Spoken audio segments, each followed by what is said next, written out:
मुंबई परिसरामध्ये मोठ्या प्रमाणावर डेव्हलपमेंटची आवश्यकता आहे। अशाप्रमाणे रस्त्याचे कामं चांगल्या पद्धतीने चालू आहेत। तसेच आमच्या एम वॉर्ड पश्चिम या ठिकाणी जुना वॉर्ड असून या वॉर्डमध्ये हा मोडकळीस आलेला आहे आणि तिसरा माळा हा डळमळीत झालेला आहे।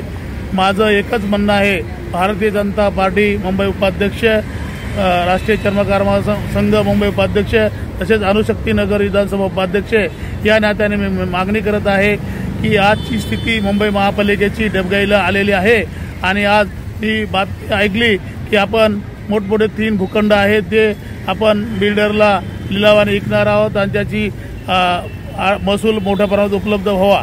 माझी एक मागणी आहे की वॉर्डचं डेव्हलप करून तिथे चांगली अंडरग्राउंड पार्किंग करण्यात यावी व एक मस्त चांगल्या पद्धतीनं शॉपिंग सेंटर व्हावे, नागरिकांसाठी चांगली सुविधा उपलब्ध होईल, मोठे गाळे निर्माण होऊन आर्थिक महसूल मुंबई महापालिकेला होईल व वरच्या भागामध्ये वॉर्ड ऑफिसर उच्च खातं निर्माण होईल व सगळं जनतेच्या सुविधेसाठी डेव्हलपिंग होईल। याचा विचार मुंबईचे आयुक्त भूषण गगरानीने करावा आणि याच्यामध्ये संबंध महापालिका आयुक्तच्या डिपार्टमेंट लेवलला, आमदार लेवलला, खासदार लेवलला आणि नगरसेवक लेवलला सगळ्या लोकांची राय घेऊन तातडीनं एम वॉर्ड पश्चिमचं डेव्हलपिंग करावं ही माझी मागणी आहे।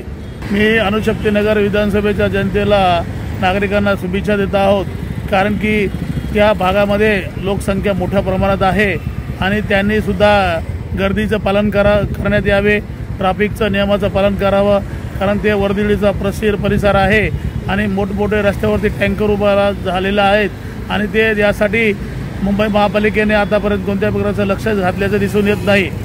जर मी मुंबई महापालिकेमध्ये नगरसेवक म्हणून निवडून आल्यास पहिलं प्राधान्य देईन की ट्रॅफिकची समस्या दूर कशी होईल त्याचा सुद्धा माझा विचार राहील व आपलं हवा प्रदूषण मुक्त होईल याचा सुद्धा विचार मी मुंबई महापालिकेने केला जाईल। गेल्या 10 वर्षापासून या हिंदुस्थानाची प्रगती होत आहे आणि 2024ला सुद्धा मोदीजी सत्तेवर स्थापन झालेले आहेत आणि एक उत्कृष्ट देश निर्माण करायचं स्वप्न आहे। जगामध्ये महान शक्ती निर्माण करायचं स्वप्न माननीय नरेंद्र मोदीचं आहे, ती पूर्ण करण्यात येईल व तसेच मोदीजी स्वतः आर्थिक परिस्थिती मजबूत ठेवण्यासाठी प्रयत्न करीत आहेत। सर्व पक्षाला सांगत आहेत व जनतेला सांगत की मला तुम्ही साथ द्या, इंडियाचा विकास, भारताचा विकास झाला पाहिजे।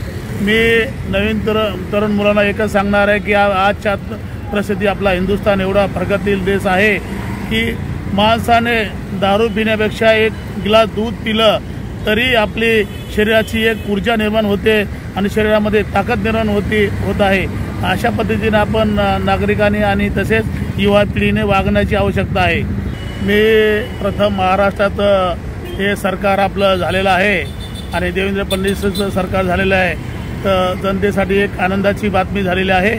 दुसरी गोष्ट अशी आहे की सर्व नागरिकांना आनंदाचा हे वर्षाचा समारोह आहे चांगल्या पद्धतीने हो अशी मी इच्छा व्यक्त करतो, कारण की आजच्या तारखेला पाहत आहेत की भरधाव वेगाने गाड्या चालवतात, मोठ्या प्रमाणात रोडवरती ॲक्सिडेंट होतात, असे ॲक्सिडेंट होता कामा नाही आहे। जनतेची सुरक्षा ठेवणं जनतेच्याच हातात असतंय। सरकार कितीही प्रयत्न केले तरी जनतेने याचं लक्ष देण्याचा प्रयत्न करावा।